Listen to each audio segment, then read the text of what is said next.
তাহির হুজুরকে দেখেছেন একদিন আপনাদের ভোটের অধিকার আদায়ের জন্য উনি চুনারঘাটের রাজপথে মিছিল দিয়েছেন,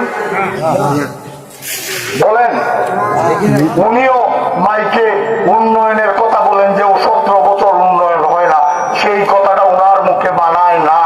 উনি 24 সালেও সেই ফ্যাসিস্টদের সাথে তালে তাল মিলিয়ে উনি ব্রাহ্মণবাড়িয়া থেকে নির্বাচন করেছেন, করেন নাই? উনার মুখে তো সেই কথাটা মানায় না যে রাস্তাঘাট ভাঙ্গা, যে রাজনীতিবিদদের উনি যে ভাষায় সমালোচনা করে সেটা তো সবরে করলে হবে না, সেটা তো যারা উন্নয়ন করে নাই তাদেরকে করতে হবে। উনিও তো তাদের সহযোগী ছিলেন, উনি তাদের সহযোগী ছিলেন না? উনি আজকে যে ভাষায় উনি রাজনীতিবিদদের কথা বলেন, আমার লজ্জা লাগে যে উনি একজন আলেম হিসাবে অনেক বড়, আমরা ওনার সমালোচনা করতে চাই না, কিন্তু ওনার এই ভাষার কথাবার্তা আমার অনেক লজ্জা দেয় যে উনি নিজে ছিলেন সহযোগী, উনি আবার ওনার কথাই বলেন যে উনি কোনো উন্নয়ন হয় না, রাস্তাঘাট হয় না।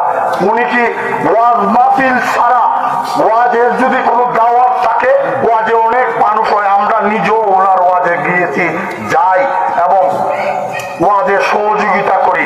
উনি ওয়াজ মাহফিল ছাড়া আপনাদের কোনোখানে যে উনি একটি সামাজিক অনুষ্ঠানে, একটা বিয়ের অনুষ্ঠানে, একটা ফুল্লতে কতলার অনুষ্ঠানে, একটা সিন্নিতে আসছেন? এখানে ভাই আমাদের প্রতি এত অবিচার করবেন, আমাদের প্রতি কেন এই অবিচারটুকু করবেন? আমরা তো আপনাদের অধিকার প্রতিষ্ঠার জন্য রাজপথে ছিলাম, যে আপনাদের বুকের অধিকার যাতে আপনারা ফিরে পান। আজকে দেখেন আমাদের যারা আমাদের সদ্য যাদের পিছিয়ে আমরা নমাজ করি, আমাদের ইমাম মুয়াজ্জিন এবং খতিবদেরকে আমাদের প্রতিপক্ষ বানাতে চান।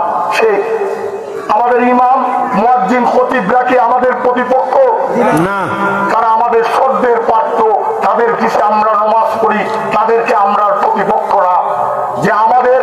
যে আজকে আপনারা এই জিনিসটা লক্ষ্য করতে হবে যে জনাব তারেক রহমান এবং বাংলাদেশ জাতীয়তাবাদী দলের নির্বাচনী ইশতেহারে উনি স্পষ্ট ভাষায় ঘোষণা করেছেন যে জাতীয়তাবাদী দল বিএনপি যদি এই রাষ্ট্র পরিচালনা করে, তাহলে ইমাম খতিব মুয়াজ্জিনদেরকে মাসিক সম্মানী প্রদান করা হবে।